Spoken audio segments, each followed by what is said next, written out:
Hi, my name is Steve Waldman. I'm president and founder of Lease Capital Partners, and happy to be here. Thanks for having me.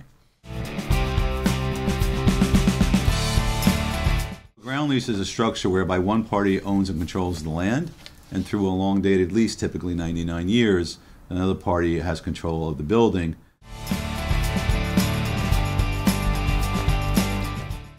You'd have two ownerships, one owning the ground and one controlling and operating the business through typically a 99-year lease.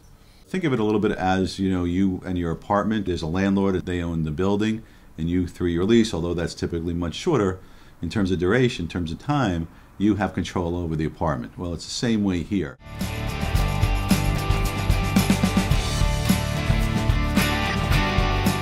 The reasons people want to be on one side or the other of the transaction is the fee owner or the landowner wants a super secure position and a long-dated stream of income. So if you start out with $1 million of rent, that rent grows by 2% during the life of the 99 years, and at the end of 99 years, the building reverts to the ground owner.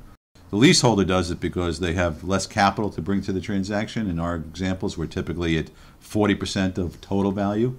So you can imagine in a $100 million building, the investor, instead of having to bring $100 million to the transaction, now only has to bring 60. It's a very good structure for both parties. The leaseholder tends to get a better return than they would had they not bifurcated the transaction. They achieve greater leverage and they achieve a better return on their capital invested.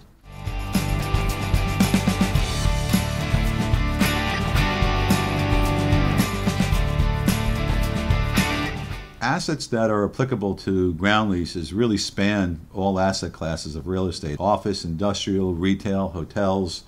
Virtually any piece of real estate can be ground leased.